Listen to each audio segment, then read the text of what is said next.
Chapitre 1, les fondations. Lucas Reed avait bâti sa vie sur 3 piliers, précision, loyauté et contrôle.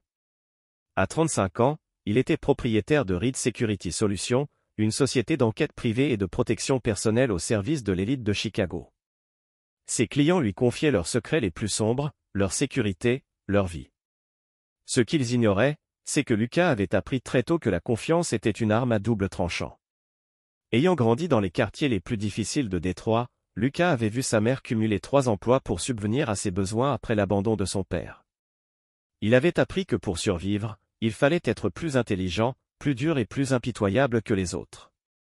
À 18 ans, il avait obtenu une bourse complète pour Northwestern, étudiant la justice pénale tout en gérant de petits boulots de sécurité à côté.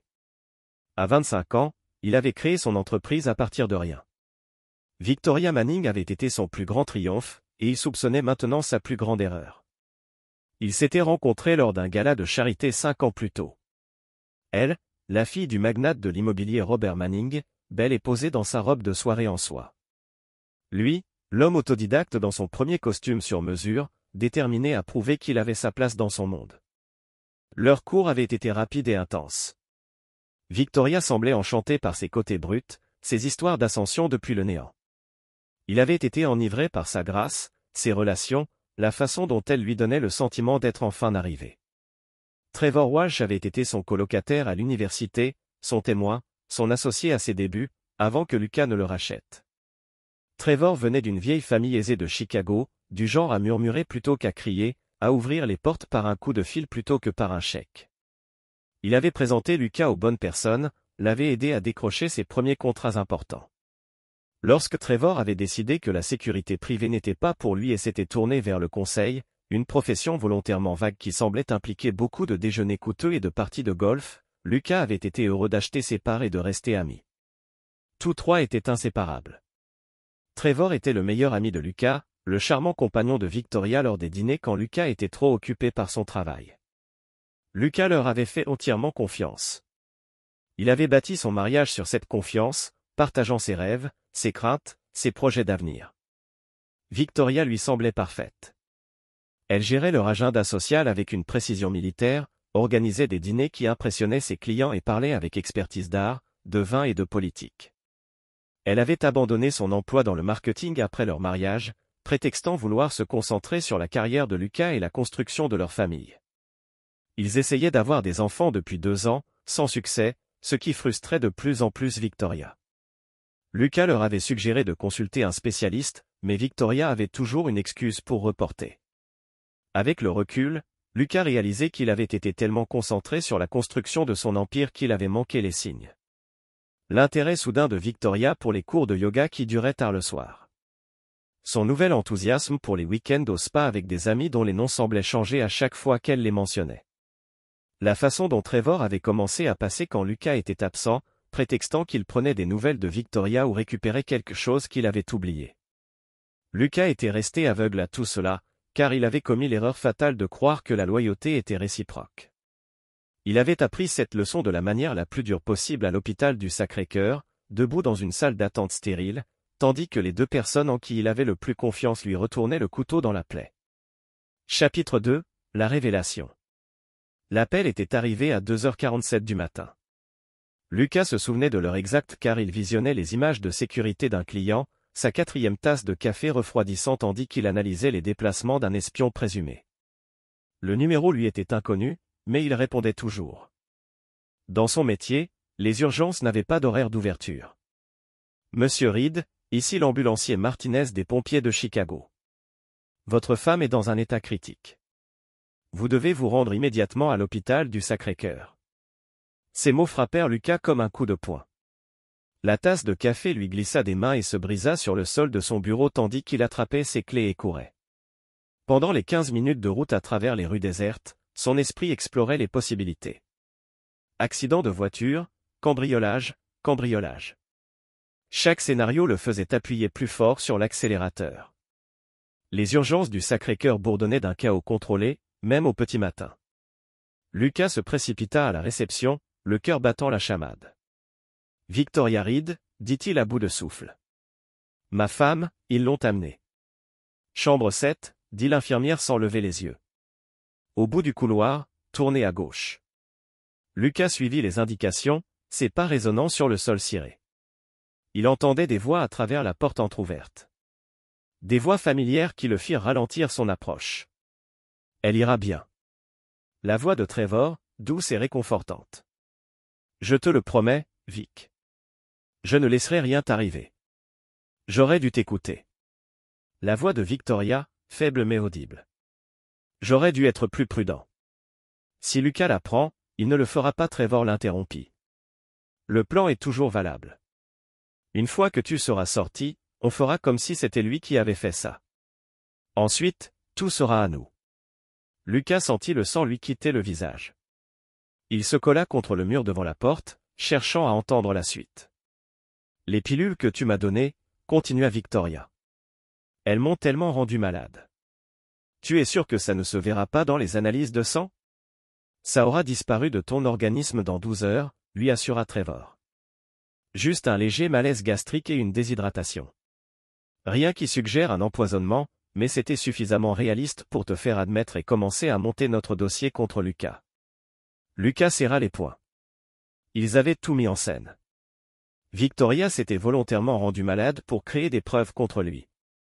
Mais des preuves de quoi? Avant qu'il puisse en saisir toutes les implications, des pas se rapprochèrent derrière lui. Lucas se retourna et vit Robert Manning, le père de Victoria, foncer dans le couloir, suivi de près par Diana, la sœur de Victoria. Tous deux semblaient hagards et furieux. Lucas se redressa, prêt à affronter leur chagrin et leur inquiétude, s'attendant à ce qu'ils cherchent du réconfort et partagent leurs inquiétudes. Au lieu de cela, Robert Manning attrapa Lucas par la chemise et le plaqua contre le mur. « C'est toi qui as fait ça ?» Le visage de Robert était rouge de rage, des crachats fusaient tandis qu'il parlait. « Tu as empoisonné ma fille, espèce de salaud. » Quoi? Lucas se débattit contre l'emprise de l'homme plus âgé. « Je viens d'arriver. Je ne sais pas quoi. » Ne me mens pas, les mains de Robert se resserrèrent sur la chemise de Lucas. « Trevor nous a tout raconté. Comment tu l'as maltraité, menacé, glissé des choses dans sa nourriture quand elle a essayé de te quitter. » Diana s'approcha, le visage tordu de haine. « On est au courant de tes jeux tordus, Lucas. Comment tu l'as lentement empoisonnée pour la maintenir faible et dépendante. » Trevor a tout documenté. Lucas sentit la réalité se dérober sous ses pieds. « C'est insensé. Je ne ferai jamais de mal à Victoria. Je l'aime. » Amour. Diana rit amèrement. « C'est comme ça que tu appelles ça? » Trevor nous a montré les photos de ces bleus. Les enregistrements de tes menaces. Quelles photos? Quels enregistrements? Lucas était bouleversé. Rien de tout cela n'est arrivé. Si elle meurt, siffla Robert en pressant son visage contre celui de Lucas. Tu es mort. J'ai des amis dans cette ville qui peuvent te faire disparaître sans laisser de traces. À ce moment-là, Trevor sortit de la chambre de Victoria. Son visage était un masque parfait d'amitié inquiète teinté d'une colère justifiée. Lucas, Dieu merci, tu es là. Il faut qu'on parle. Tu as raison. Il faut qu'on parle, dit Lucas en se libérant de l'emprise de Robert. Le regard de Trevor était froid malgré son ton inquiet. Comment as-tu pu lui faire ça? Elle te faisait confiance, t'aimait, et tu détruisais systématiquement sa santé depuis des mois. Espèce de menteur de Lucas, tu t'avanças, mais Diana lui attrapa le bras.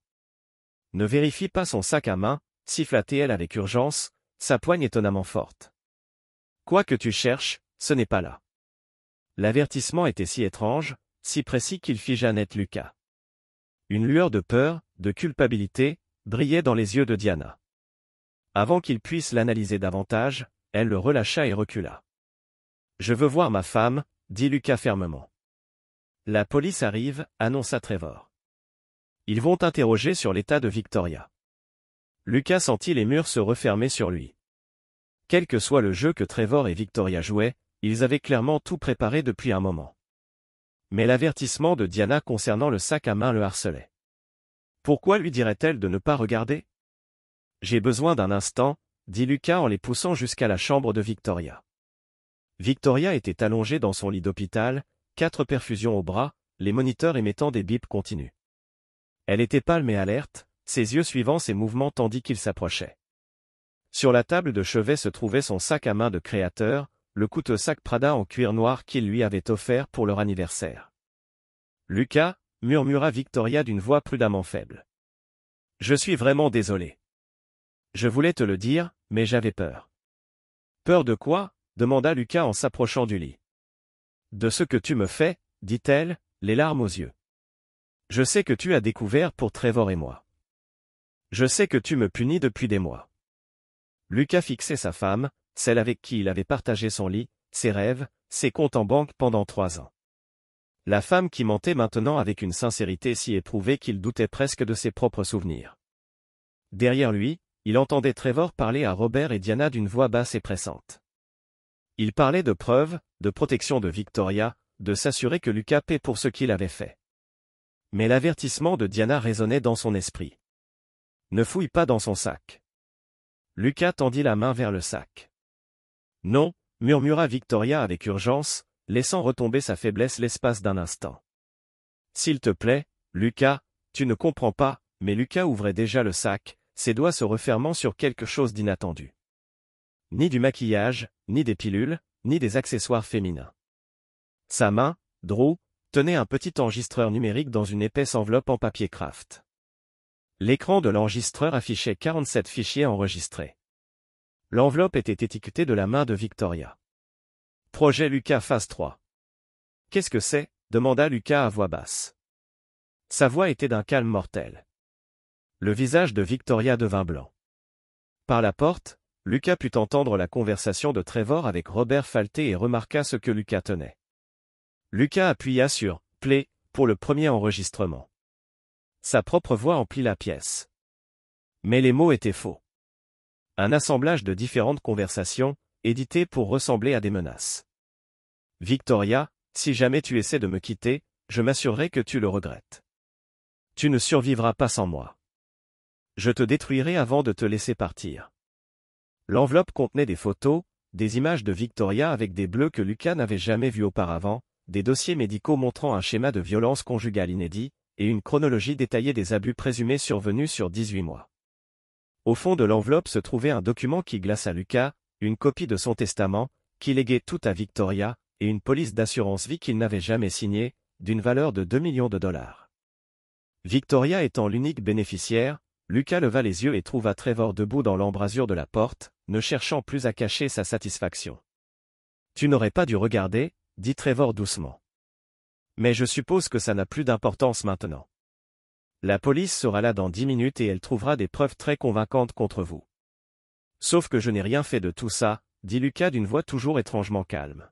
« Prouve-le, » murmura Victoria depuis le lit. Et maintenant, son sourire était aussi froid que l'acier de l'hiver.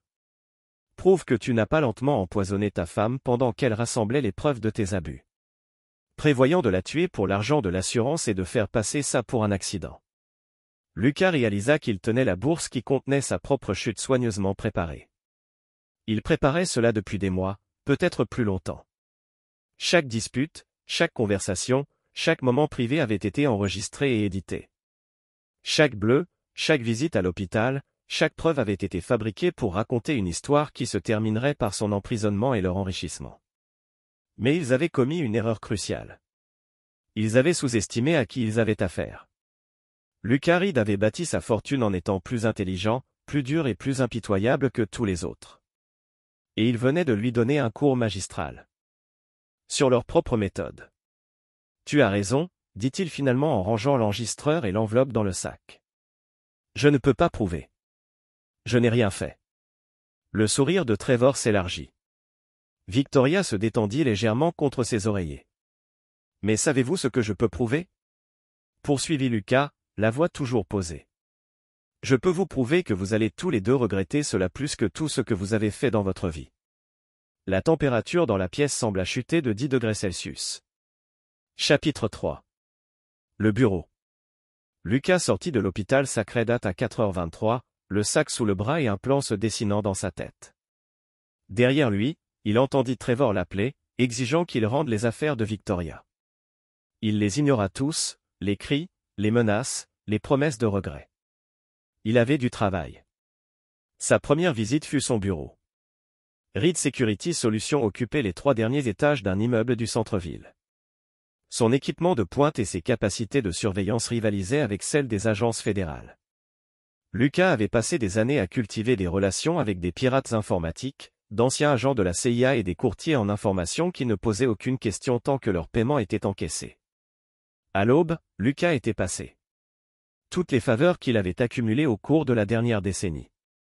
L'enregistreur que Victoria avait conservé contenait plus que des conversations éditées. Cachés dans sa mémoire se trouvaient les fichiers originaux, non édités. Toutes les vraies conversations qu'elle avait enregistrées, y compris ses séances de planification avec Trevor. Lucas passa la matinée à écouter des mois de trahison se dérouler en haute définition. La première phase est terminée. La voix de Victoria grésillait dans les haut-parleurs. Lucas me fait entièrement confiance. J'ai accès à tous ses comptes, à ses dossiers professionnels, à tout. Et il n'a aucune idée de nous. La voix de Trevor, aucune. L'homme qui se targue de lire les gens ne voit pas ce qui se passe sous ses yeux. Parfois, je pense qu'il veut être trompé. Lucas mit l'enregistrement sur pause. Même en sachant ce qu'ils avaient fait, entendre le mépris de Victoria dans ses propres mots était comme avaler du verre brisé. Les enregistrements révélaient toute l'ampleur de leur plan.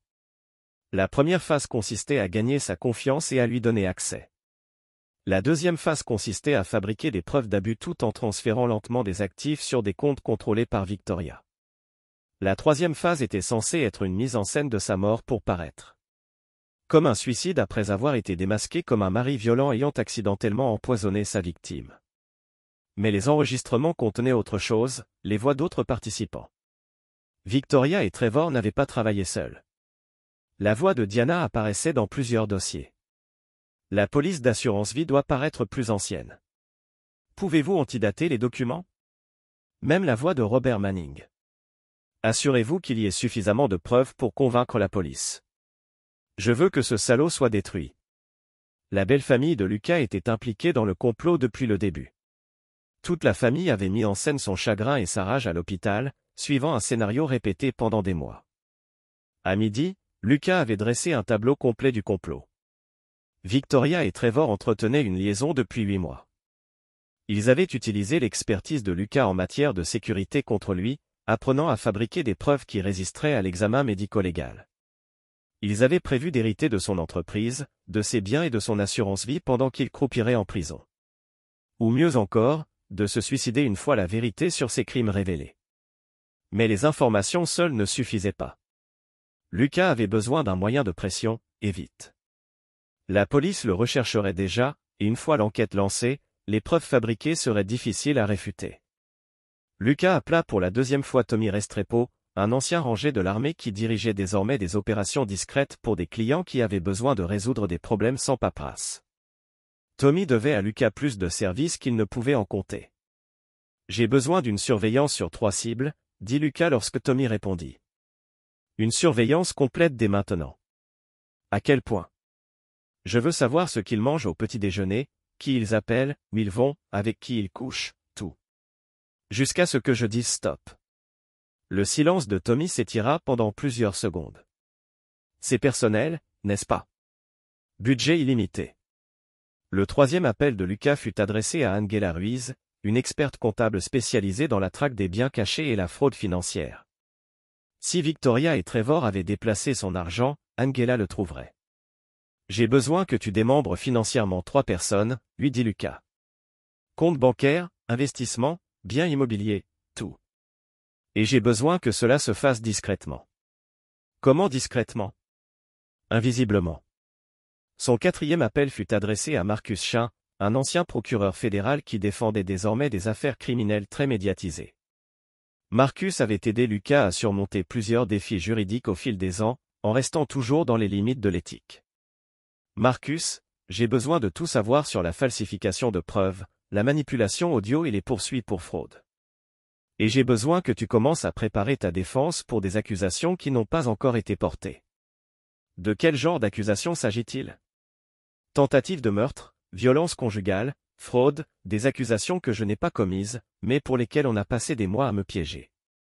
Marcus resta silencieux un long moment. Lucas, si tu m'appelles, c'est que tu prépares quelque chose. Quoi que tu penses, sois prudent. La vengeance a tendance à consumer ceux qui la poursuivent. Je ne cherche pas la vengeance, dit Lucas doucement. Je recherche la justice. Il y a une différence. Son cinquième et dernier appel fut adressé à quelqu'un dont le nom n'apparaissait dans aucun de ses dossiers professionnels. Vincent Clough avait immigré d'Europe de l'Est il y a 20 ans avec des compétences qui n'étaient pas répertoriées. N'importe quel CV. Lucas avait aidé la fille de Vincent lorsqu'elle avait été harcelée par un ex-petit ami intouchable par la police. Vincent croyait au remboursement des dettes. Vincent, j'ai une faveur à te demander. N'importe quoi. J'ai besoin que quelqu'un disparaisse un moment. Pas définitivement, ajouta Lucas rapidement, juste le temps d'apprendre les bonnes manières. Combien de temps? Quelques jours, peut-être une semaine. Considérez cela comme fait. Le soir, Lucas avait réuni son équipe et ses ressources. La surveillance de Tommy révéla que Trevor et Victoria séjournaient dans la propriété familiale Manning à Lake Forest, vraisemblablement pour la convalescence de Victoria et sa protection contre son dangereux mari. Robert Manning avait engagé des agents de sécurité privés, ironiquement, un concurrent de Lucas, pour surveiller la propriété. L'enquête financière d'Angela révéla que Victoria déplaçait systématiquement des actifs depuis 6 mois. Elle avait liquidé leur compte d'investissement commun, transféré les fonds à Offshore Holdings et même contracté des prêts sur l'entreprise de Lucas en utilisant de faux documents. Le vol total dépassait les 3 millions de dollars. Les recherches juridiques de Marcus confirmèrent les pires craintes de Lucas. Les preuves fabriquées seraient difficiles à contester devant les tribunaux. Les enregistrements audio, même s'il était prouvé qu'ils avaient été modifiés, pourraient néanmoins être admissibles comme preuve d'intention. Les faux dossiers médicaux et les fausses photographies étayeraient un récit convaincant d'abus systématiques. Mais le rapport de Vincent était le plus intéressant. Trevor Walsh n'était pas le diligent des fonds fiduciaires qu'il prétendait être. Son travail de consultant était en réalité une escroquerie de haut vol. Il était spécialisé dans la séduction de femmes fortunées, le gain de leur confiance et la manipulation pour qu'elles transfèrent des biens avant de disparaître. Victoria n'était pas sa première victime. Elle était sa 7e. Lucas comprit que Trevor n'avait jamais eu l'intention de rester avec Victoria. Une fois Lucas hors de cause et l'argent récupéré, Trevor disparaîtrait, laissant Victoria seule face aux conséquences. L'ironie n'échappa pas à Lucas. Victoria se prenait pour la prédatrice, mais elle n'était en réalité qu'une victime parmi d'autres dans la longue escroquerie de Trevor. Cette information changea tout. Le plan initial de Lucas était de révéler leur complot et de laver son honneur. Mais il entrevoyait maintenant une solution bien plus élégante, qui leur donnerait exactement ce qu'ils méritaient tout en gardant la mainmise. Propre. Lucas passa la nuit à peaufiner sa stratégie. À l'aube, il était prêt à entamer la première phase de son propre plan, donner à Trevor Walsh exactement ce qu'il voulait et s'assurer que Victoria obtienne exactement ce qu'elle méritait. Aucun d'eux ne le verrait venir avant qu'il ne soit trop tard. La différence entre Lucas et ses ennemis était simple. Il l'avait sous-estimé, mais lui avait passé toute sa carrière à ne sous-estimer personne. Il pensait jouer aux échecs contre un amateur. Ils étaient sur le point de découvrir qu'ils avaient apporté les dames à une partie de grand-mère. Chapitre 4. La traque commence. Lucas lança sa contre-attaque mardi matin par un appel téléphonique qui allait tout bouleverser. Il appela la police de Lake Forest et demanda l'inspecteur Riley Brennan, un vétéran de 20 ans qui avait travaillé sur plusieurs affaires avec Reed Security Solutions. Riley, c'est Lucas Reed. Je dois signaler un crime. Bon sang, Lucas, la moitié du service te recherche. Ta femme a déposé une ordonnance restrictive et un mandat d'arrêt a été émis contre toi. Voilà ce que j'appelle pour savoir, interrompit Lucas. On m'a piégé. Ma femme, son amant et sa famille me montent une arnaque depuis des mois. J'ai des preuves. Le silence de l'inspecteur Brennan s'éternisa pendant plusieurs secondes. Quel genre de preuves? Des enregistrements audio d'eux en train de planifier toute l'affaire.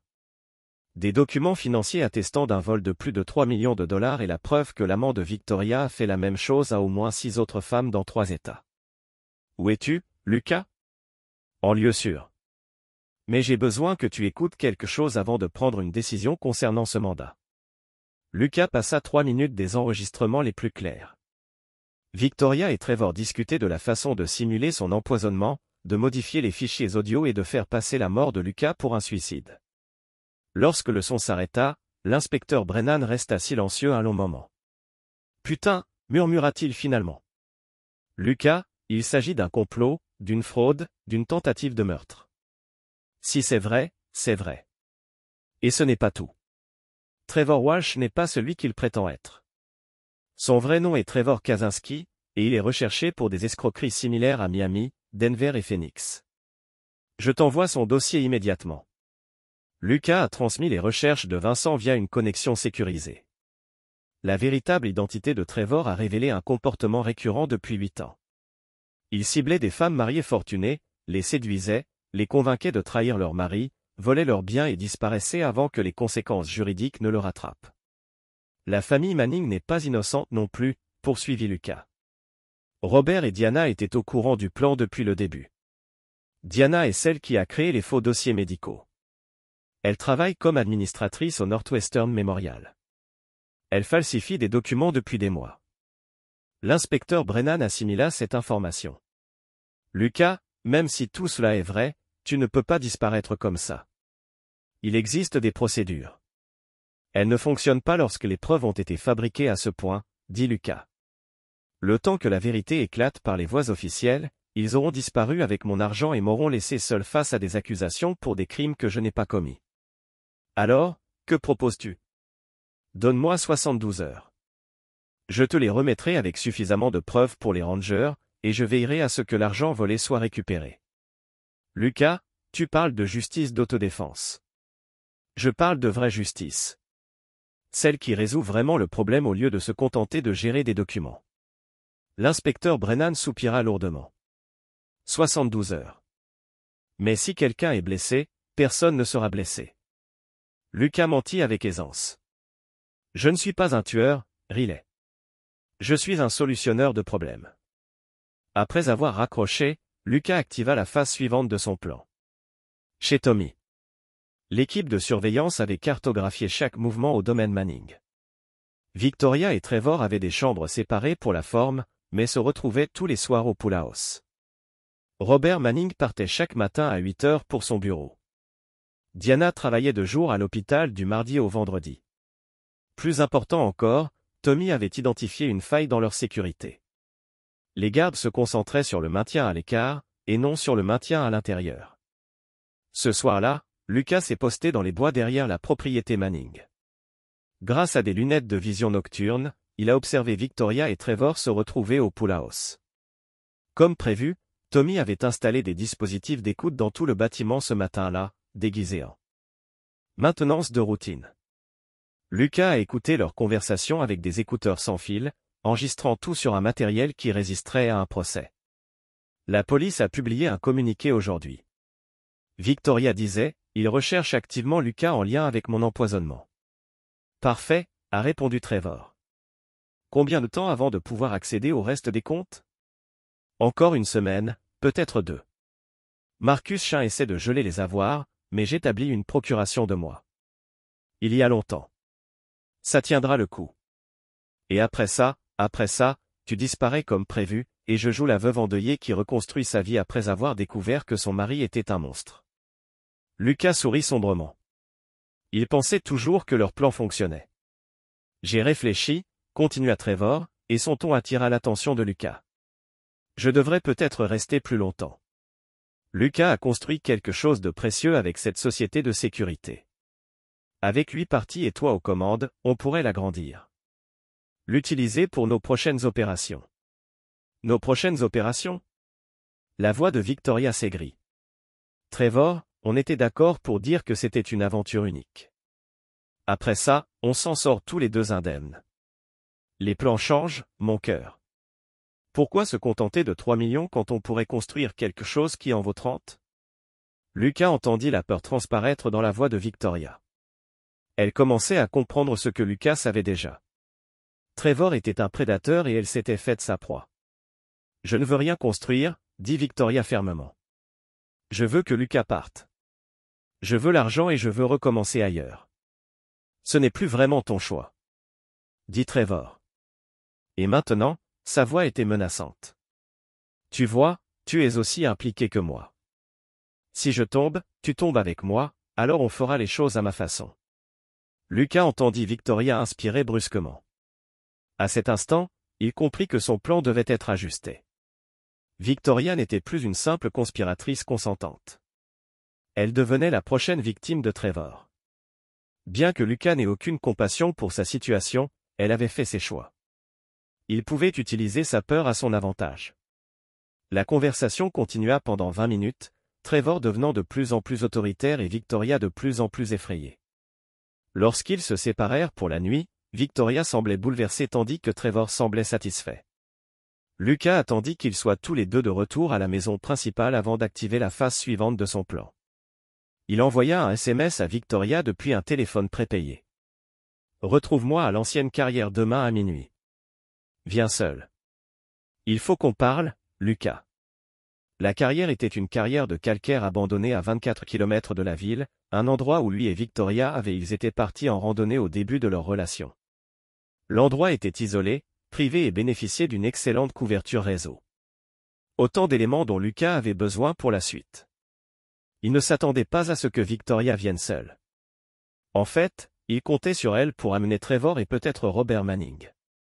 Ce qu'ils ignoraient, c'est que Lucas avait passé l'après-midi à transformer la carrière en un piège soigneusement construit. L'équipe de Tommy avait installé des détecteurs de mouvement dans toute la zone. Angela avait préparé des documents financiers qui rendraient visible le vol de Trevor dès que Victoria tenterait d'accéder à certains comptes. Marcus avait rédigé des documents juridiques prévoyant le transfert de tous les actifs à Lucas en cas de signature sous la contrainte, une signature apparemment volontaire, mais susceptible d'être contestée ultérieurement si nécessaire. Plus important encore, Vincent s'était positionné avec 2 associés à des points stratégiques autour de la carrière. Ils n'interviendraient pas à moins que des violences n'éclatent, mais leur présence garantirait que personne ne quitterait les lieux sans la permission de Lucas.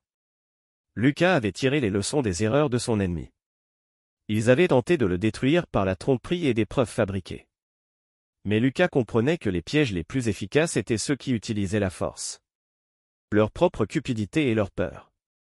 Demain soir, il offrirait à Trevor Walsh exactement ce qu'il désirait, une chance d'éliminer Lucas Reed définitivement et de prendre tout ce qu'il avait construit. Et Victoria devrait choisir entre l'homme qu'elle avait trahi et celui qui la trahissait à présent. La beauté du piège de Lucas était que les 2 choix les détruiraient. Jeudi soir, Lucas serait mort ou libre. Mais Trevor Walsh et Victoria Reed seraient tous 2 anéantis, quel que soit le chemin qu'ils choisiraient. La chasse avait commencé, et Lucas Reed n'était plus la proie. Chapitre 5. Le piège jaillit. Victoria fixa le SMS pendant 3 heures avant de le montrer à Trevor. Le message de Lucas était arrivé à 23 h mercredi soir, juste au moment où elle se préparait à se coucher. Le timing semblait intentionnel, suffisamment tard pour la déstabiliser, suffisamment tôt pour laisser son anxiété s'installer pendant la nuit blanche à venir. « C'est clairement un piège », dit Trevor lorsqu'elle lui montra enfin le téléphone.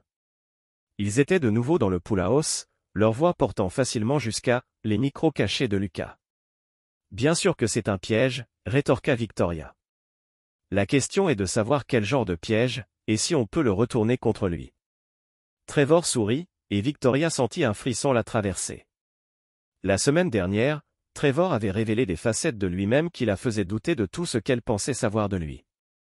L'amant charmant et bienveillant était remplacé par quelqu'un de calculateur et de froid. « On peut », dit Trevor avec assurance. « En fait, c'est parfait. Si Lucas est assez stupide pour sortir de la cachette, nous pouvons mettre fin à ce soir au lieu d'attendre que la police le trouve. » Dans ce domaine ? Victoria a demandé, même si elle soupçonnait déjà la réponse. La carrière est isolée. Si Lucas Reed a un accident tragique tout en faisant face à sa vie et à sa femme, bien, des hommes désespérés se tournent, en particulier quand nous ne faisons face à la vie dans la prison. Parler de le tuer. Chuchoter. Je l'ai épousé. J'ai vécu avec lui pendant 3 ans. Je ne peux pas le regarder mourir. L'expression de Trevor s'est durcie. Vous ne pouvez pas et vous le ferez parce que si vous ne le faites pas, vous le rejoindrez. Vous pensez que je vais vous laisser vous éloigner de cela en sachant ce que vous savez ? La menace était claire, et Victoria a compris avec une clarté cristalline qu'elle serait devenue exactement ce qu'elle avait aidé Trevor à transformer Lucas, une victime piégée dans un réseau de mensonges et de menaces. Pendant ce temps, Lucas a écouté leur conversation de sa position dans les bois entourant la carrière. Tout se procurait exactement comme il l'avait prévu. Trevor montrait sa vraie nature. Victoria réalisait son erreur, et les deux marchaient directement dans le piège qu'il avait préparé. À 23h30 jeudi, deux véhicules se sont approchés de la carrière. Le premier était la Mercedes noire de Robert Manning contenant Trevor et Victoria. Le second était un SUV sombre que Lucas ne reconnaissait pas, transportant deux hommes qu'il ne reconnaissait pas non plus, probablement le plan de sauvegarde de Trevor. Lucas a parlé tranquillement dans son casque radio. Tommy, confirmez les positions. Équipe 1 en position Northside. Équipe 2 couvrant la route d'accès. Les gens de Vincent sont mobiles et prêts. Angela, les déclencheurs financiers sont-ils prêts? Au moment où Victoria essaie d'accéder au compte Caïman. Chaque transfert qu'elle a effectué au cours des 6 derniers mois sera signalé et gelé. L'unité des délits financiers du FBI aura tout dans l'heure. Marcus, statut juridique. Les papiers sont déposés et scellés. Si quelque chose vous arrive ce soir, les paquets de preuves vont au FBI, à l'IRS et à 3 grands journaux simultanément. Lucas avait appris des méthodes de son ennemi, mais il les avait améliorées. Là où il s'était appuyé sur la tromperie et les preuves fabriquées, il utilisait la vérité comme une arme, où ils avaient travaillé en secret, il créait plusieurs témoins et des sentiers papiers, où ils avaient prévu de le détruire et de disparaître. Il s'assurait que la justice serait rendue quel que soit le résultat de la nuit. À exactement minuit, Lucas est sorti de la voie des arbres et s'est dirigé vers les deux véhicules. Ses mains étaient visibles et vides, mais il portait un gilet Kevlar sous sa veste et portait une arme de secours dans un étui de cheville. Il avait survécu trop pour devenir négligent maintenant. Victoria sortait d'abord de la Mercedes, son visage pâle au clair de lune. Trevor a suivi, gardant légèrement derrière elle, assez proche pour la contrôler, assez loin pour éviter d'être attrapé si Lucas essayait quelque chose de désespéré. Les deux hommes du SUV sont restés par leur véhicule, regardant mais ne s'approchant pas muscle professionnel, réalisa Lucas. Trevor s'était préparé à la violence. « Bonjour, Victoria, dit calmement Lucas. »« Trevor, Lucas. » La voix de Victoria trembla légèrement. « Tu as l'air différent. » Elle avait raison. La semaine dernière avait supprimé le dernier de la civilité de Lucas, laissant quelque chose de plus dur et de plus dangereux à sa place. L'homme qui a fait confiance à l'aveugle était parti, remplacé par quelqu'un qui comprenait que la miséricorde n'était souvent qu'une faiblesse portant un déguisement. « J'ai appris quelque chose sur moi-même récemment, » a répondu Lucas. « Incroyable ce que vous découvrez lorsque les gens essaient de vous détruire. » Trevor s'avança légèrement. « Lucas, cela n'a pas à se terminer mal. Vous êtes assez intelligent pour voir que vous êtes dépassé. Victoria a la preuve de ce que vous lui avez fait. La police vous cherche et vos actifs sont déjà figés. » En fait, Lucas a déclaré conversation en conversation, rien de tout cela n'est plus vrai. Il a sorti une tablette et l'a tournée vers eux. L'écran a montré des soldes de comptes bancaires, des histoires de transactions et des notifications d'actifs gelés. Il y a 30 minutes, chaque compte auquel vous avez transféré de l'argent a été signalé par les enquêteurs fédéraux. Les comptes Caïman, les dépôts suisses, même l'argent que vous avez déplacé dans les entreprises de construction de votre père, tous gelés et sous enquête. Le visage de Victoria est devenu blanc. Ce n'est pas possible. J'ai une procuration. Vous avez une procuration sur des comptes qui n'existent plus, a interrompu Lucas. Ils ont été transférés dans la garde fédérale comme preuve dans une enquête en cours. L'expression confiante de Trevor a échoué. Tu bluffes. Appelez votre banquier, a suggéré Lucas. Essayez d'accéder à tous les comptes que vous avez utilisés. J'attendrai. Alors que Trevor travaillait frénétiquement son téléphone, Lucas a continué à parler à Victoria. Saviez-vous que le vrai nom de votre petit ami est Trevor Kaczynski? Saviez-vous qu'il voulait dans 3 États pour des crimes exactement comme ce qu'il nous a fait? Saviez-vous votre victime numéro 7 dans son modèle de séduction des femmes mariées, de voler leur argent et de disparaître? Victoria se tourna pour regarder Trevor, qui devenait de plus en plus agité car ses appels téléphoniques ne se connectaient pas au banquier coopératif. Trevor. La voix de Victoria était petite. Est-ce vrai? Trevor claqua son téléphone et les regarda tous les deux avec une haine non déguisée. Peu importe ce qui est vrai. Ce qui compte, c'est que Lucas Reed décède ce soir et nous nettoyons ce gâchis. Il a fait un geste vers les deux hommes par le SUV qui a commencé à marcher vers eux. Je ne le ferai pas, dit calmement Lucas. Trevor rit durement. Vous êtes en infériorité numérique de 4 à 1, Reed. Quoi que vous pensiez que vous avez accompli, cela se termine ici. Tu as raison. Lucas a accepté. Cela se termine ici. Lucas leva la main et la carrière a éclaté dans une lumière aveuglante alors que les lampes d'inondation cachaient dans toute la zone activaient simultanément. Dans l'éclairage soudain, le muscle embauché de Trevor s'est retrouvé à regarder les barils de fusil de grande puissance tenus par l'équipe de Tommy. Trevor Kaczynski. Lucas a appelé formellement. Vous êtes arrêté pour fraude, complot, vol d'identité et complot en vue de commettre un meurtre. Victoria Reed, vous êtes en état d'arrestation pour les mêmes accusations. Le détective Riley Brennan est sorti de derrière l'un des hangars d'équipement flanqués de 4 policiers de Lake Forest. Comment? Trevor chuchota, sa confiance craquante finalement. Vous m'avez appris une leçon importante, a répondu Lucas. Les meilleurs pièges sont ceux qui utilisent la propre nature des gens contre eux. Vous êtes un prédateur, Trevor. Vous ne pouviez pas résister à la possibilité d'éliminer une menace et de prendre tout ce que j'avais construit. Et Victoria, il se tourna vers sa femme. Tu es un lâche. Vous ne pourriez pas faire face aux conséquences de vos choix. Donc, vous avez continué à faire des choix pires pour éviter les premiers. Alors que la police s'installait pour procéder à des arrestations, Victoria a regardé Lucas avec quelque chose qui aurait pu être regret. Je suis désolé, murmura-t-elle. Je n'ai jamais voulu que ça aille aussi loin. Oui, vous l'avez fait, a répondu Lucas sans émotion. Vous entendiez chaque morceau. Vous ne vous attendiez tout simplement pas à faire face à des conséquences. Trevor a fait un dernier jeu désespéré, se précipitant vers Lucas avec quelque chose de métallique dans sa main. Il n'a jamais atteint sa cible, Vincent Clough est apparu de l'ombre et a mis Trevor au sol avec une brutalité efficace. Restez à terre, a conseillé Vincent dans son anglais accentué. Vous avez causé suffisamment de problèmes. Comme Trevor était menotté et lisait ses droits. Il leva les yeux vers Lucas avec de la haine pure. Ceci est une surface. Vous pensez que vous avez gagné, mais vous venez de faire des ennemis que vous ne pouvez pas imaginer. Lucas baissa les yeux sur l'homme qui a tenté de détruire sa vie et a souri sans chaleur. Trevor, dit-il tranquillement. Vous n'avez aucune idée du type d'ennemi que je peux imaginer. Chapitre 6. Fil de déroulement. Les arrestations à la carrière n'étaient que le début. Au cours des 48 heures suivantes, Lucas a regardé son plan soigneusement orchestré se dérouler comme une symphonie de justice. Chaque mouvement se construisant vers un crescendo qui remodèlerait chaque vie qu'il touchait. L'enquête du détective Brennan a évolué à une vitesse remarquable, aidé par les preuves complètes que Lucas avait préparées. Les enregistrements audio non édités ont révélé non seulement le complot de Victoria et Trevor, mais leur lien avec un réseau plus large de crimes financiers couvrant plusieurs États. Jésus-Christ, Lucas, le détective Brennan marmonna en examinant les fichiers de preuves. Cela va plus loin que nous ne le pensions. Le petit ami de votre femme ou quel que soit son vrai nom.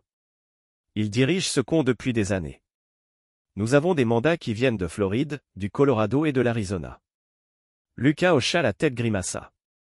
Trevor Kaczynski est plus intelligent qu'il n'y paraît, mais pas aussi intelligent qu'il le pensait. Il a fait l'erreur de tenir des registres de ses victimes précédentes. Apparemment, il prévoyait d'écrire un livre sur ses exploits un jour. L'enquête a révélé que les méthodes de Trevor étaient très sophistiquées. Il rechercherait des couples riches, identifierait les mariages avec des points de stress, puis s'insérer dans leurs cercles sociaux. Il s'est spécialisé dans les femmes qui se sont senties négligées ou sous-estimées, leur offrant l'attention et la validation de leurs maris non pas fournis. Victoria n'avait pas été son premier choix à Chicago. Elle avait été son troisième. Ses deux premières cibles s'étaient révélées trop stables dans leur mariage, trop méfiantes de ses motivations. Victoria avait été parfaitement vulnérable, mariée à un homme dont le travail le consommait, sans enfants malgré des enfants, entouré de richesses, mais se sentant émotionnellement appauvri.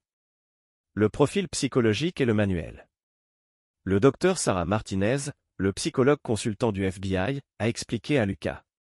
Votre femme était une victime idéale du point de vue de Kaczynski.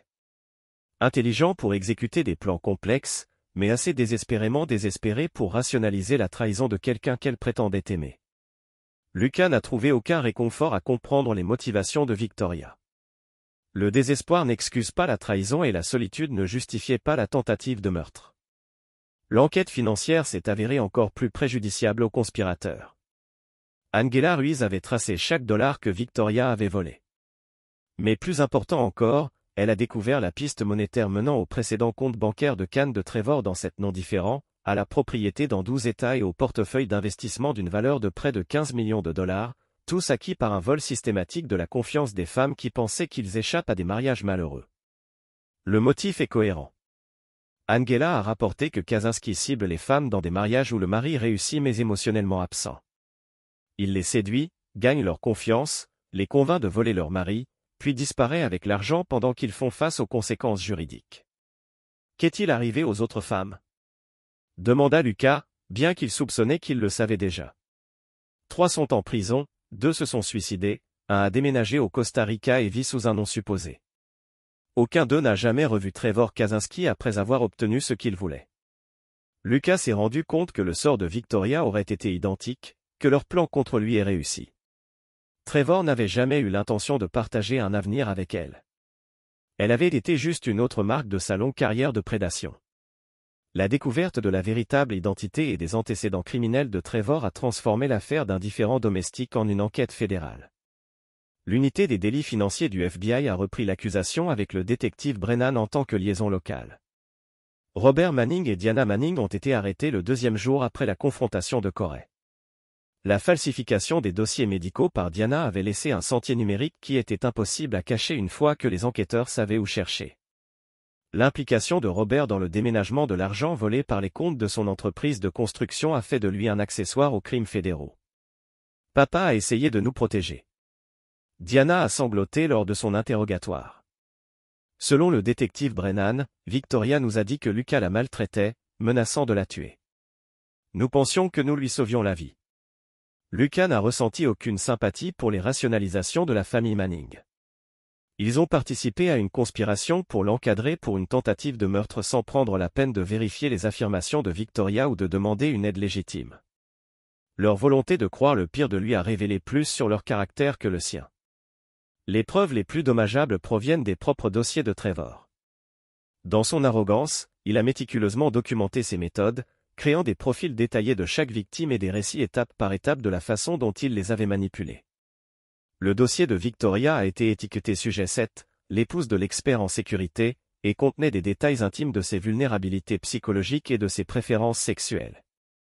Lorsque le détective Brennan a montré que Lucas extrait des fichiers de Trevor, la froideur clinique de l'analyse était à couper le souffle. Le sujet 7 présente des symptômes classiques de négligence émotionnelle et de comportement de recherche de validation. Trevor avait écrit, l'accent mis par le mari sur le travail crée une vulnérabilité à l'attention et à l'affection à partir de sources externes. Le sujet répond bien à la flatterie intellectuelle combinée à une critique subtile de la disponibilité émotionnelle du mari. Il a été scénarisé par un prédateur qui l'a considéré comme une ressource à exploiter. Être victime de la manipulation de Trevor. Sur ce qui constitue une justice adéquate pour les personnes qui ont tenté de détruire sa vie. Que voulez-vous voir leur arriver? La procureure adjointe des États-Unis, Patricia Walsh, a demandé lors d'une réunion dans son bureau du centre-ville. Lucas a soigneusement examiné la question. La vengeance aurait été satisfaisante, mais il avait appris que la vraie victoire était de s'assurer que les coupables étaient confrontés à des conséquences appropriées pendant qu'il a reconstruit sa vie plus forte qu'auparavant. Je veux que Trevor Kaczynski serve suffisamment de temps pour ne pas faire de blessure à personne, a déclaré Lucas en fin 10 ans au minimum avec restitution à toutes ses victimes. Et je veux qu'il soit inscrit comme prédateur financier afin que tout futur partenaire romantique puisse savoir à quoi il traite. Et ta femme? Lucas a pensé à Victoria, la femme qui avait partagé son lit tout en planifiant sa destruction, qu'il avait regardé dans les yeux et avait menti avec la sincérité pratiquée, qui avait presque réussi à le caresser pour tentative de meurtre. Victoria a fait ses choix avec la pleine connaissance des conséquences. Il a dit, elle est responsable de ses actions, quelle que soit l'efficacité de Trevor, mais je n'ai pas besoin de l'avoir détruite. J'ai juste besoin de ne plus jamais la revoir. 2 semaines après la confrontation de carrière, les négociations de plaidoyer se sont terminées. Trevor Kaczynski a plaidé coupable à des accusations fédérales dans 4 États et a reçu 12 ans de prison fédérale sans possibilité de libération conditionnelle pour les 8 premières années. Tentative de dépôt de faux rapports de police. L'empire immobilier de la famille s'est effondré sous le poids des frais juridiques et des actifs gelés. Maintenant financièrement ruiné et criminellement condamné. Mais pour Lucas, la plus grande victoire n'était pas leur punition. C'était la récupération complète de tout ce qu'ils ont essayé de voler.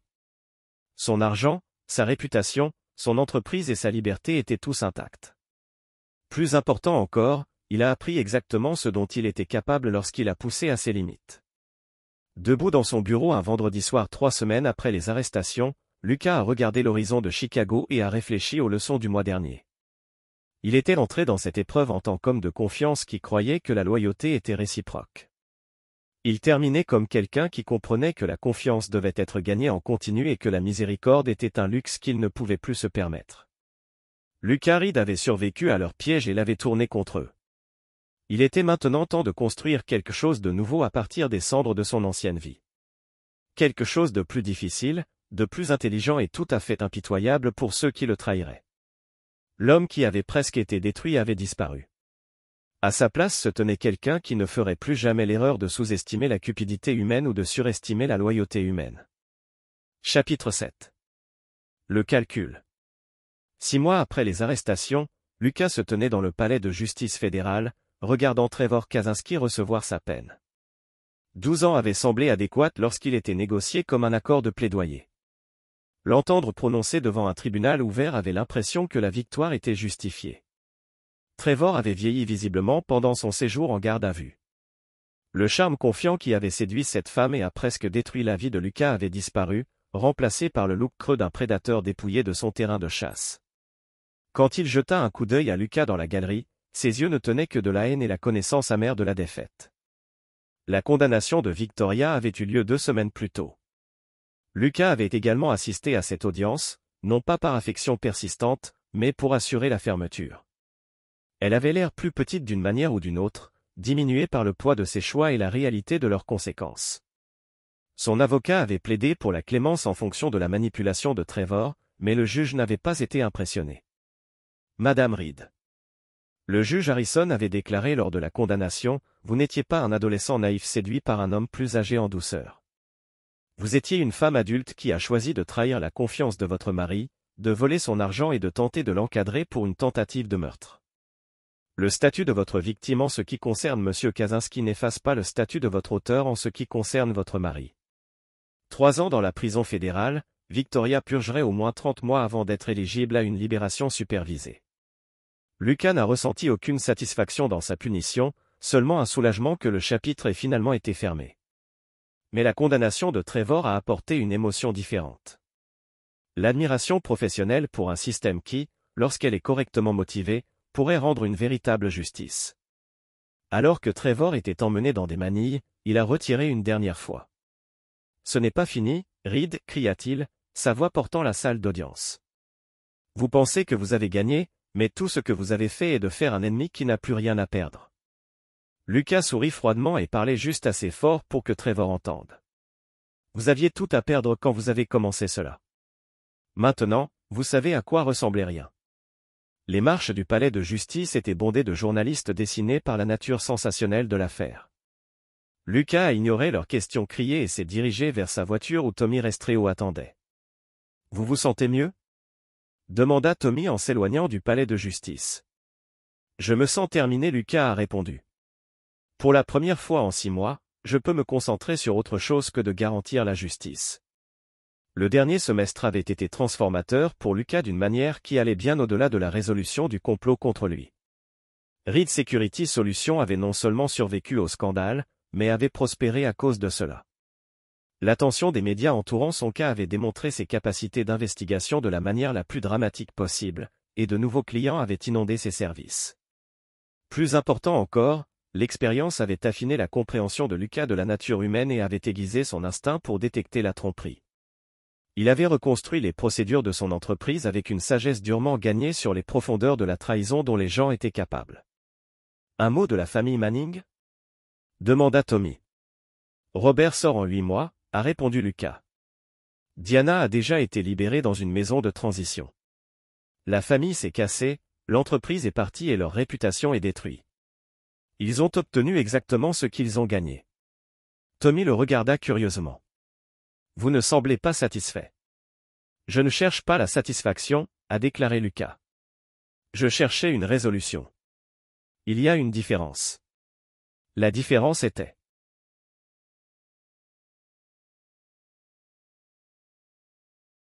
cruciale pour la psychologie de Lucas. La vengeance l'aurait obligé à poursuivre activement leur destruction, à prendre plaisir à leur souffrance, à se définir par leur chute.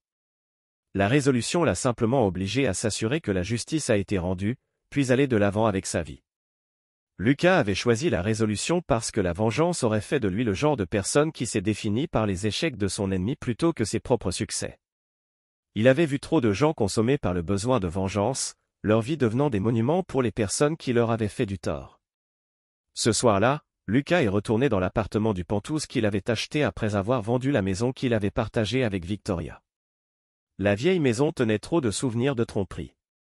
Ce nouvel espace était entièrement le sien, décoré selon ses préférences, sécurisé selon ses spécifications. Angela Ruiz avait récupéré 96% de l'argent volé, ainsi que des intérêts et des pénalités que Trevor et Victoria payaient pendant des décennies à venir. Les fonds récupérés avaient permis à Lucas d'étendre les solutions de sécurité RID dans de nouveaux marchés et d'embaucher des spécialistes supplémentaires.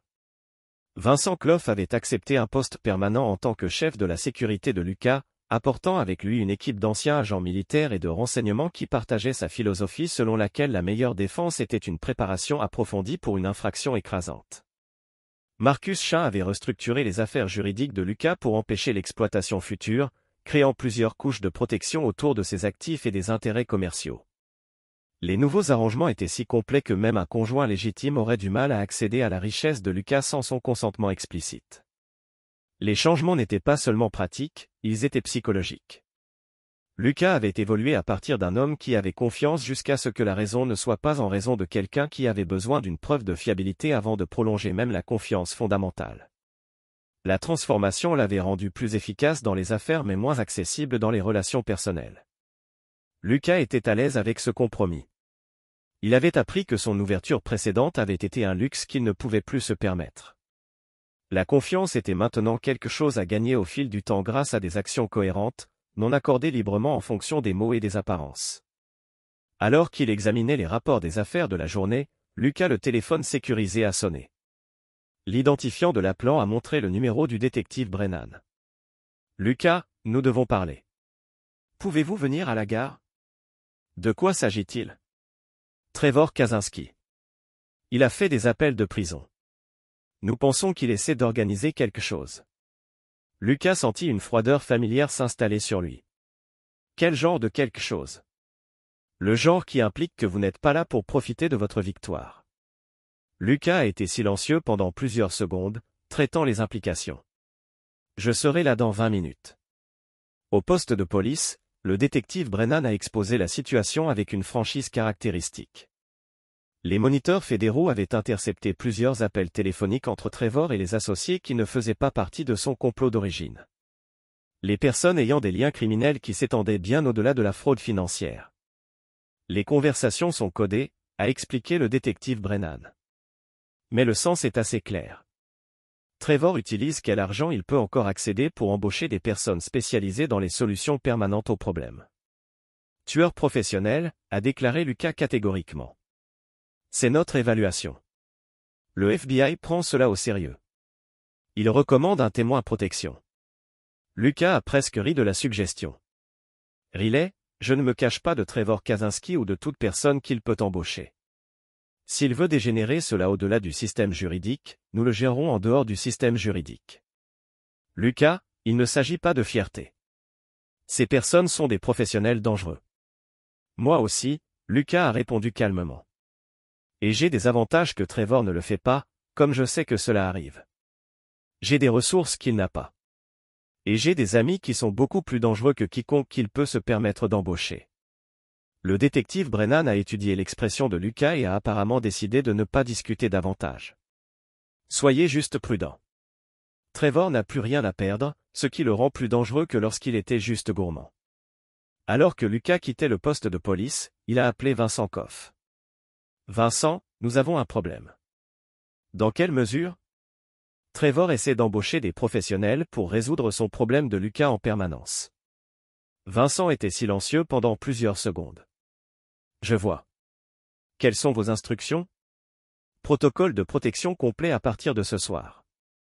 Et Vincent, oui, si les gens de Trevor font un pas contre moi, je veux que vous vous assuriez qu'ils comprennent que les tueurs professionnels travaillent dans les deux sens. Compris. Et Trevor lui-même, Lucas a réfléchi à la question. Trevor Kaczynski avait commencé cette guerre avec la tromperie et le vol. Maintenant, il augmentait pour tentative de meurtre. Chaque escalade avait échoué parce que Lucas avait été plus intelligent, mieux préparé et plus impitoyable que ses ennemis ne s'attendaient. Trevor a fait le choix de rendre ce personnel, a déclaré Lucas enfin. S'il veut jouer selon ses règles, nous allons jouer selon ses règles, mais nous jouerons mieux qu'il ne l'imaginait. Le petit rire de Vincent n'a eu aucune chaleur. Je ferai les dispositions nécessaires. Lucas a raccroché et a regardé l'horizon de Chicago. Pendant 6 mois, il avait travaillé dans le système juridique pour s'assurer que la justice avait été rendue. Il avait choisi la résolution sur la vengeance, la guérison sur la haine. Mais Trevor Kaczynski venait de demander exactement ce qu'il demandait.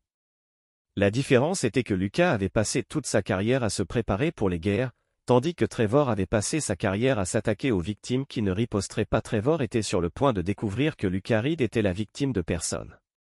Chapitre 8. Le comptoir grève. La première tentative de la vie de Lucas est survenue 3 semaines après la condamnation de Trevor jeudi soir alors que Lucas se rendait de son immeuble de bureau au parking.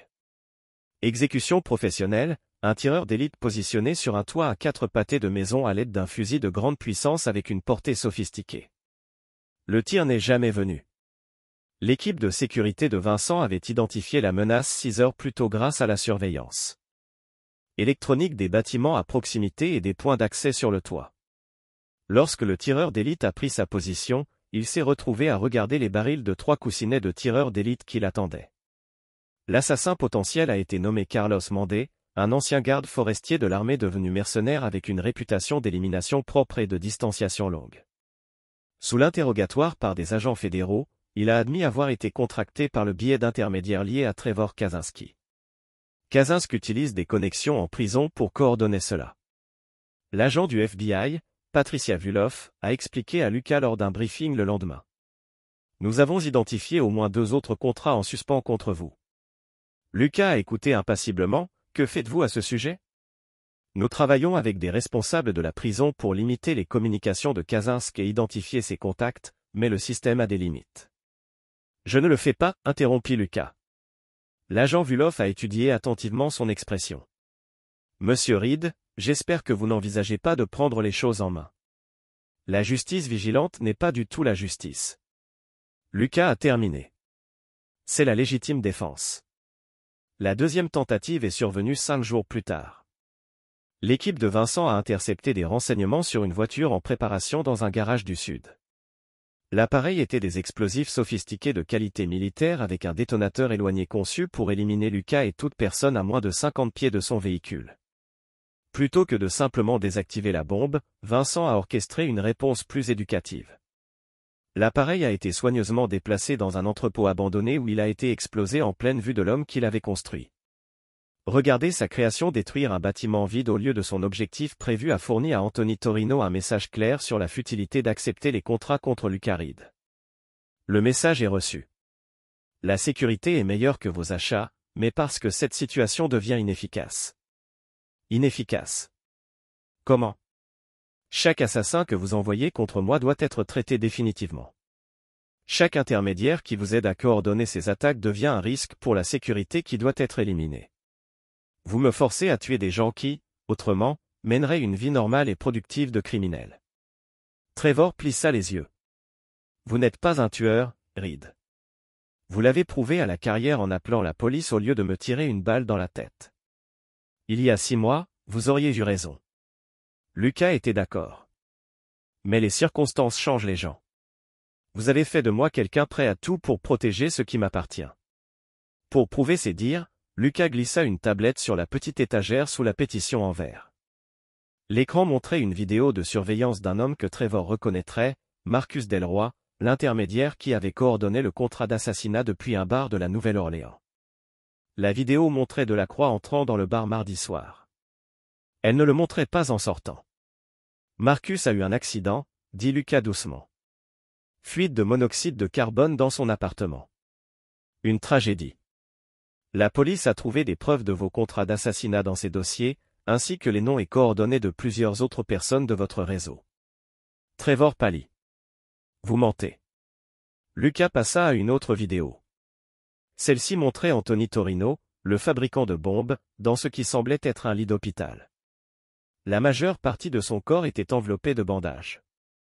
Anthony a survécu à l'explosion qui a détruit son atelier, poursuivit Lucas. Mais il ne fabriquera plus jamais de bombes.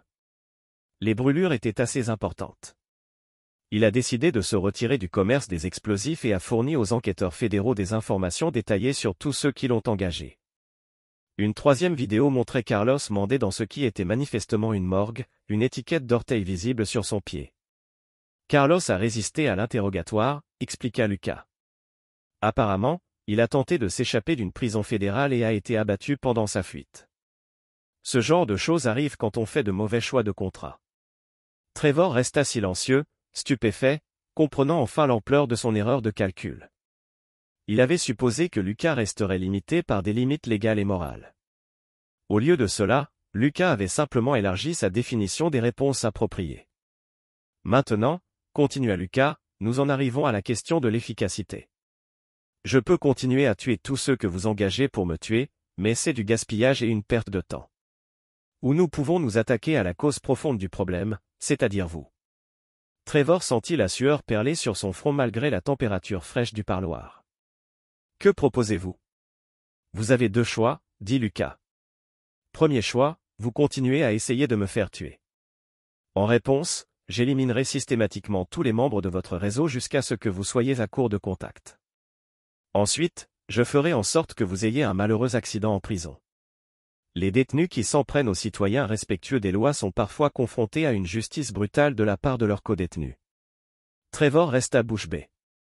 La hiérarchie carcérale était brutale envers certains types de criminels, et les détenus disposant de suffisamment d'argent et d'influence pouvaient arranger presque tout. Deuxième choix, demandait Trevor chaque semaine. Vous annulez définitivement tous les contrats conclus contre moi. Vous purgez votre peine en silence, et à votre libération, vous disparaissez définitivement dans un pays qui n'extrade pas vers les États-Unis. En échange, je cesse de tuer les personnes qui vous sont chères. Quoi? Les gens qui comptent pour moi. Trevor essaya de prendre un ton provocateur, mais sa voix se brisa. Lucas passa à une dernière vidéo. Celle-ci montrait une jeune femme d'une vingtaine d'années, clairement la fille de Trevor à en juger par les similitudes faciales. Elle traversait un campus universitaire, inconsciente de la caméra qui suivait ses mouvements. Jennifer Kaczynski, étudiante en deuxième année à l'université Northwestern, dit doucement Lucas. Elle est en prélicence de droit et envisage de devenir procureure. Elle ne t'a pas adressé la parole depuis ton arrestation, mais elle reste ta fille. Ce serait tragique qu'il lui arrive quelque chose à cause de tes choix. Les mains de Trevor se pressèrent contre la pétition en verre. Espèce de salaud. Elle est innocente. Moi aussi, répondit Lucas sans émotion. L'innocence n'offre aucune protection quand les gens décident que tu es un obstacle à leur désir. Tu m'as appris cette leçon pour la première fois depuis le début de la conversation. Trevor avait l'air sincèrement effrayé. Tu ne lui ferais pas de mal. Je ne préférerais pas lui faire de mal. Corrigea Lucas. Mais si tu me forces à choisir entre sa vie et la mienne, je choisis le mien à chaque fois. C'est une autre leçon que tu m'as apprise. Trevor s'affaissa sur sa chaise. Le combat l'épuisait. Il avait sous-estimé son adversaire de toutes les manières possibles. L'intelligence de Lucas, ses ressources, ses relations et, surtout, sa volonté d'abandonner les contraintes morales quand sa survie était en jeu, quelle garantie ai-je que tu honoreras ta part du marché? Demanda Trevor. La même garantie que j'avais que tu honorerais tes vœux de mariage avec Victoria, répondit Lucas. Aucune. Mais contrairement à toi, je ne romps jamais mes promesses, sauf si quelqu'un les rompt avant. Trevor resta assis en silence pendant plusieurs minutes, pesant ses options. Finalement, il leva les yeux vers Lucas avec un mélange de respect et de peur. Tous les contrats sont annulés à compter d'aujourd'hui, dit-il doucement. Quand je sortirai, je disparaîtrai. Tu n'entendras plus jamais parler de moi. Je sais que non, acquiesça Lucas. Parce que si je le fais, la dernière chose que tu entendras, ce sont les cris de ta fille. Lucas se leva pour partir, puis marqua une pause. Trevor, il y a encore une chose que tu dois comprendre. Il y a 6 mois, tu as choisi de te faire de Lucas Reed un ennemi. Ce Lucas Reed était un homme bien qui croyait en la justice et la clémence, mais tu l'as détruit. La personne à qui tu as affaire maintenant est celle que tu as créée, quelqu'un qui a appris de tes méthodes et les a améliorées.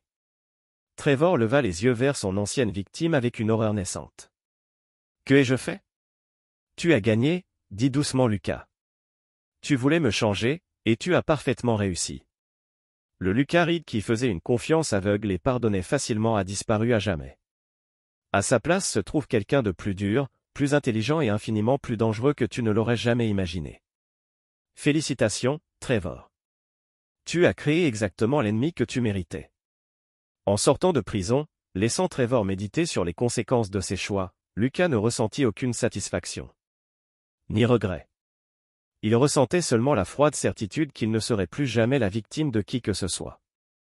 Trevor Kaczynski avait tenté de détruire Lucas Reed par la tromperie et la trahison. Au lieu de cela, il l'avait transformé en quelque chose de bien plus redoutable que l'homme qu'il avait initialement ciblé. Chapitre 9. Le nouvel ordre. 2 ans après la condamnation de Trevor, Lucas Reed se tenait dans son nouveau bureau au 40e étage de la Willis Tower, dominant Chicago qui était devenu son royaume. Reed Security Solutions occupait désormais 3 étages et employait plus de 200 personnes, ce qui en faisait l'un des cabinets d'enquête privés les plus prospères du Midwest. La transformation n'avait pas été purement professionnelle. Lucas lui-même était devenu quelqu'un de méconnaissable, l'homme qui avait confié sa vie et sa fortune à sa femme et à son meilleur ami. Le Lucas Reed qui croyait en la bonté fondamentale des êtres humains avait disparu. Remplacé par quelqu'un qui comprenait que la confiance était un luxe que les hommes faibles ne pouvaient s'offrir. Vincent Clough frappa à la porte du bureau et entra sans attendre de réponse. Un privilège acquis au fil des ans. Des années de loyauté indéfectible. Les rapports trimestriels, dit Vincent en posant un dossier sur le bureau de Lucas. Le chiffre d'affaires est en hausse de 38% par rapport à l'année dernière. L'expansion dans le contre-espionnage d'entreprise dépasse les prévisions. Lucas hocha la tête sans regarder les chiffres. La réussite financière était gratifiante, mais ce n'était plus sa motivation première. Il avait appris que l'argent n'était qu'un moyen d'accéder au pouvoir, et que le pouvoir était la seule protection fiable contre la trahison. Des nouvelles de nos anciens amis, demanda Lucas. Victoria a été libérée de prison fédérale le mois dernier. Elle a déménagé à Portland, dans l'Oregon, a changé de nom pour Victoria Stevens et travaille comme réceptionniste dans un petit cabinet d'avocats. Elle gagne 28 000 $ par an et vit dans un studio. Lucas n'éprouvait aucune compassion pour la situation difficile de son ex-femme. Elle avait fait des choix, et ces choix avaient des conséquences. Le fait qu'elle soit en vie et libre était une grâce qu'elle ne méritait pas. Trevor, toujours en prison, devrait être libéré dans 8 ans, sous réserve de bonne conduite. Nos sources au sein de la prison confirment qu'il n'a causé aucun problème et n'a pas tenté de nous contacter. Associés extérieurs. Lucas n'était pas surpris. Leur réunion en prison avait permis d'établir un accord clair sur les conséquences de la rupture de leur accord. Trevor était peut-être bien plus que cela, mais il n'était pas assez stupide pour risquer la sécurité de sa fille pour une vengeance qu'il ne pouvait se permettre. La famille Manning. Robert Manning est mort d'une crise cardiaque 6 mois plus tôt. Diana travaille comme caissière dans une épicerie du Wisconsin. Aucun contact avec Victoria depuis le procès. La destruction de la famille Manning avait été totale et définitive. Leur empire immobilier avait disparu. Leur réputation était ruinée et leurs liens familiaux avaient été rompus par le poids de leurs crimes. Ils avaient obtenu exactement ce qu'ils avaient mérité en participant à la conspiration. Lucas se détourna de la fenêtre pour faire face à Vincent. Et les projets spéciaux? Vincent sourit, l'expression empreinte d'une chaleur sincère, réservée exclusivement à Lucas et à une poignée d'autres personnes qui avaient gagné son respect par leur loyauté. Le projet s'était terminé. La cible n'a jamais su ce qui s'est passé, mais ses victimes ont été entièrement indemnisées et il ne fera plus jamais de mal à personne. Le projet cette avait été la réponse de Lucas à la découverte d'un autre Trevor. Un prédateur à la Kaczynski opérant à Los Angeles. Plutôt que d'alerter les autorités, qui auraient pu mettre des mois, voire des années, à constituer un dossier, Lucas avait tout simplement éliminé le problème directement. Le prédateur en question avait subi une série d'accidents malheureux qui l'avaient laissé invalide et ruiné financièrement. C'était illégal, immoral et absolument efficace. Projet 12. Les preuves ont été transmises aux autorités compétentes. La cible sera arrêtée dans la semaine. Le projet 12 impliquait un juge fédéral corrompu qui acceptait des pots de vin pour fixer les peines de riches accusés. Plutôt que de recourir à des mécanismes de contrôle interne qui auraient pu prendre des années, Lucas avait rassemblé des preuves de corruption et les avait transmises directement aux journalistes et aux procureurs, qui pouvaient agir immédiatement. Lucas avait découvert que la justice était plus efficace lorsque des personnes honnêtes disposaient des informations nécessaires pour agir avec détermination. Excellent. Que requiert mon attention? Vincent consulta sa tablette. Nous avons 3 nouveaux clients en consultation cet après-midi. Un PDG d'une entreprise Fortune 500 qui soupçonne sa femme de vouloir le supprimer pour de l'argent d'assurance. Une procureure fédérale qui pense que sa famille est ciblée en raison d'une affaire sur laquelle elle travaille. Et une demande d'une femme de Miami dont le mari a disparu dans des circonstances suspectes. Elle pense que son associé l'a fait assassiner. Chaque cas présentait le même problème fondamental, des personnes qui confiaient leur vie, leur fortune et leur avenir à d'autres, pour finalement découvrir que cette confiance était instrumentalisée contre elles. Lucas avait bâti son nouveau modèle économique autour de l'accompagnement de ces personnes. Reed Security Solutions ne se contentait pas d'enquêter sur les crimes, elle les prévenait. Elle ne se contentait pas de recueillir des preuves, elle éliminait les menaces. Et elle ne se contentait pas de rechercher la justice par les voies légales, elle la rendait par le moyen le plus efficace. Planifiez-les tous, décida Lucas. Et Vincent, assurez-vous qu'ils comprennent nos conditions de service avant de s'engager à nous aider. Ces conditions avaient considérablement évolué par rapport aux pratiques commerciales initiales de Lucas. Reed Security Solutions appliquait désormais ce que Lucas appelait en privé la politique de non-survivance. Si quelqu'un faisait appel à l'entreprise pour se protéger contre des menaces criminelles, ces menaces étaient définitivement éliminées. Ni arrêté, ni poursuivi, ni offerte de réessayer ultérieurement, éliminées. C'était un service coûteux, mais les clients de Lucas étaient prêts à payer le prix fort pour des solutions permanentes à leurs problèmes. Les consultations de l'après-midi se déroulaient exactement comme Lucas. On s'attendait à cela. 3 personnes brillantes, qui avaient commis l'erreur de faire entièrement confiance aux autres, subissent désormais les conséquences de cette confiance. Dans chaque cas, les clients avaient déjà tenté de recourir aux voies légales, mais les avaient jugées inadéquates. L'épouse du PDG du Fortune 500 préparait effectivement son meurtre, mais elle avait pris soin de ne laisser aucune preuve susceptible de convaincre les procureurs. La famille du procureur fédéral était harcelée par les proches d'un accusé qu'elle avait condamné, mais le harcèlement était trop sophistiqué pour être prouvé devant un tribunal. Le mari disparu de la femme de Miami avait bel et bien été assassiné par son associé. Mais le tueur avait fabriqué un alibi élaboré, difficile à réfuter par une enquête normale. Ces 3 affaires auraient frustré l'ancien Lucas Reed, qui aurait passé des mois à rassembler des preuves pour des procédures judiciaires potentiellement vouées à l'échec. Le nouveau Lucas Reed ne voyait que des problèmes nécessitant des solutions. « Je peux tous vous aider », leur a dit Lucas lors de la consultation de groupe. Mais vous devez comprendre que mes méthodes ont considérablement évolué par rapport à l'enquête privée traditionnelle. Je ne me contente pas de trouver des preuves, je résous les problèmes définitivement. Le PDG semblait mal à l'aise. Qu'est-ce que cela signifie exactement? Cela signifie qu'une fois votre dossier accepté, vous n'aurez plus jamais à vous soucier des projets de votre femme. Elle ne sera pas arrêtée, car il ne restera plus assez de son complot pour être poursuivi. Ceux qui l'aident découvriront que cibler mes clients entraîne des conséquences qu'ils n'avaient pas envisagées. Le procureur fédéral se pencha en avant. Parlez-vous de justice d'autodéfense? Je parle de justice efficace, rectifia Lucas. Le système judiciaire fonctionne lorsque les criminels commettent des erreurs, laissent des preuves et passent aux aveux lors des interrogatoires. Il échoue lorsque les criminels sont suffisamment intelligents pour éviter ces erreurs. Dans ces cas-là, des méthodes alternatives deviennent nécessaires. La femme de Miami prit la parole pour la première fois. Pouvez-vous prouver que mon mari a été assassiné? Je peux faire mieux, répondit Lucas. Je peux garantir que son meurtrier subisse les conséquences appropriées de ses actes, que ces conséquences soient légales ou autres. Les 3 clients ont engagé Reed Security Solutions ce jour-là. Ils étaient prêts à payer n'importe quel prix pour des solutions permanentes à des problèmes qui menaçaient tout ce qu'ils avaient construit dans leur vie. Lucas comprenait leur désespoir, car il l'avait lui-même vécu. La différence était qu'il avait été contraint d'apprendre de dures leçons de survie et de justice à travers d'amères expériences. Ses clients pourraient bénéficier de son éducation sans souffrir de la leur. Alors que le soir tombait sur Chicago, Lucas examina le travail de la journée avec satisfaction. 3 autres problèmes seraient résolus dans le mois. 3 autres groupes de criminels découvriraient que s'en prendre à des personnes prospères comportait des risques qu'ils n'avaient pas calculés. Et Lucas Reed continuerait à bâtir son empire sur la vérité fondamentale que Trevor Kaczynski lui avait enseignée. Dans un monde où la confiance pouvait être instrumentalisée, la seule sécurité résidait dans le fait d'être plus dangereux que ses ennemis. L'homme qui avait autrefois cru en la bonté des gens avait disparu à jamais. À sa place se tenait quelqu'un qui comprenait que la seule protection fiable contre les prédateurs humains était la capacité avérée de les détruire complètement. Lucas Reed était devenu exactement ce que le monde l'avait forcé à devenir.